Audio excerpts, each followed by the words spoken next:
बिस्मिल्लाहिर्रहमानिर्रहीम। अस्सलाम वालेकुम। हज़रत मूसा और कसाई का वाक़या। दोस्तों, हज़रत मूसा अलैहिस्सलाम ने एक दफ़ा अल्लाह ताला से पूछा कि मेरे परवरदिगार, जन्नत में मेरे साथ कौन होगा? इरशाद फरमाया, हवा के फला कसाब होगा। हज़रत मूसा अलैहिस्सलाम कुछ देर हैरान हुए और उस कसाब की तलाश में निकल पड़े और वहां पहुंचकर देखा कि एक कसाब अपनी दुकान में गोश्त बेचने में मसरूफ़ था और वहां अपनी दुकान बंद करने से पहले गोश्त का एक टुकड़ा कपड़े में लपेटा और घर की तरफ रवाना हुआ। और तभी हज़रत मूसा अलैहिस्सलाम ने उस कसाई घर के बारे में मज़ीद कुछ जानने के लिए बतौर मेहमान घर चलने की इजाज़त चाही और घर पहुंचकर कसाई ने गोश्त को पकाया, फिर रोटी पकाकर उसके टुकड़े में नरम किए और दूसरे कमरे में चला गया जहां एक निहायत कमज़ोर ज़ईफ़ पलंग पर लेटी हुई थी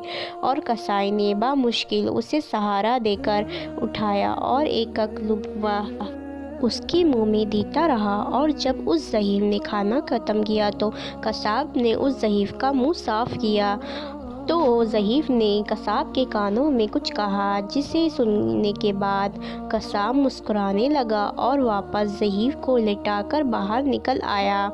उसके बाद मूसा अलैहिस्सलाम जो ये सब कुछ देख रहे थे, इसलिए कसाब से पूछा कि यह औरत कौन है और उसने तेरे कान में क्या कहा जिस पर तूने मुस्कुरा दिया?